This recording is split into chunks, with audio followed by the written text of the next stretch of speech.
नमस्कार, FM news देख रहे हैं आप। आपके साथ मैं हूं हर्ष त्यागी और वक्त हो चला है नॉन स्टॉप खबरों का। पुष्कर सिंह धामी ही होंगे उत्तराखंड के सीएम। कैबिनेट मंत्रियों के साथ 23 मार्च को सीएम पद की शपथ लेंगे धामी।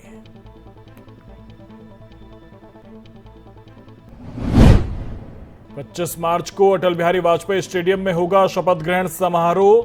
पीएम मोदी समेत कई बीजेपी नेता होंगे शामिल। इस दौरान सुरक्षा के मद्देनजर 300 पुलिसकर्मी रहेंगे तैनात।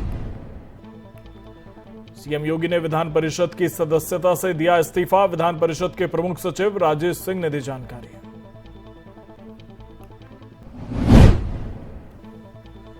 बसपा सुप्रीमो मायावती ने सपा और अखिलेश यादव पर जमकर साधा निशाना। अपर्णा यादव के बीजेपी में शामिल होने पर कसा तंज।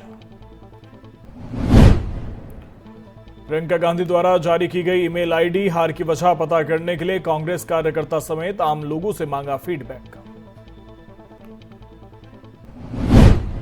अखिलेश यादव ने लोकसभा की सदस्यता से दिया इस्तीफा। प्रदेश की राजनीति में पूरी तरह से रहना चाहते हैं सक्रिय।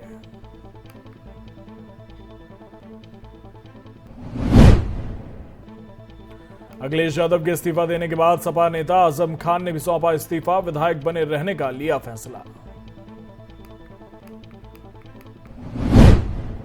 केंद्र सरकार का बड़ा फैसला। दिल्ली में तीनों नगर निगम फिर होंगे एक। केंद्रीय कैबिनेट की बैठक में प्रस्ताव को दी गई मंजूरी।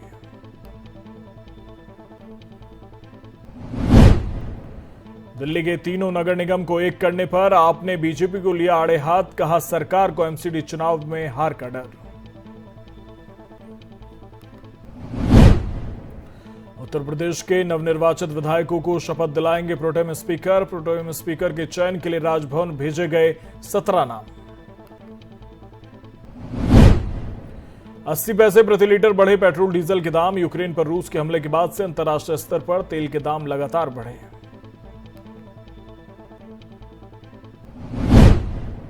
संसद के बजट सत्र के दूसरे चरण का आज 5वां दिन। पेट्रोल डीजल और केरोसिन के दामों में बढ़ोतरी को लेकर विपक्ष ने किया हंगामा।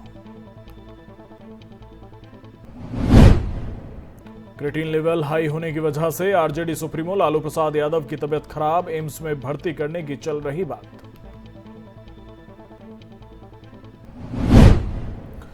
पंजाब के सीएम का बड़ा ऐलान। पंजाब में भगत सिंह की डेथ एनिवर्सरी पर हर साल रहेगी छुट्टी।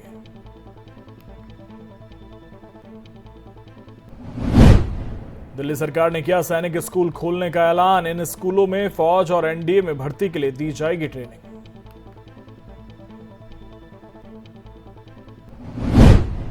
फारूक अब्दुल्ला ने 1990 में कश्मीर में हुई साजिश पर की जांच कमीशन बैठाने की मांग। कहा अगर जांच में वो जिम्मेदार निकले तो फांसी के लिए भी तैयार।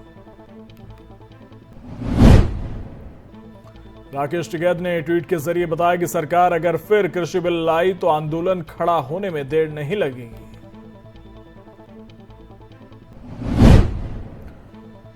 दो अप्रैल को इजरायल के प्रधानमंत्री नफ्ताली बेनेट का 4 दिवसीय भारत दौरा। इस दौरान दोनों देशों के बीच विभिन्न क्षेत्रों में सहयोग के विस्तार पर होगी चर्चा।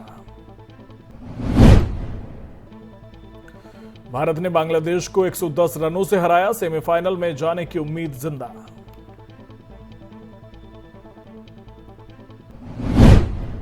नाटो देशों पर भड़के जेलेंस्की का बड़ा बयान। कहा रूस से डरते हैं इसलिए हमारी मदद के लिए तैयार नहीं।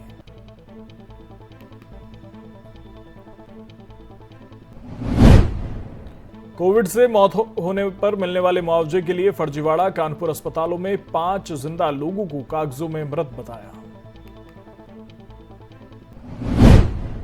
पाकिस्तान में 18 वर्षीय हिंदू लड़की की गोली मारकर हत्या। अपहरण की कोशिश नाकाम होने पर हत्या को दिया अंजाम।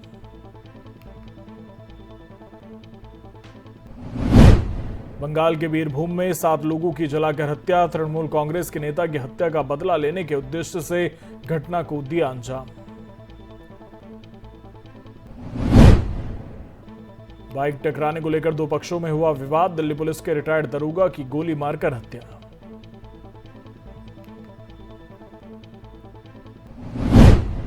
भारत में फिर कोरोना के मामलों में बढ़ोतरी। पिछले 24 घंटों में 1581 नए केस मिले।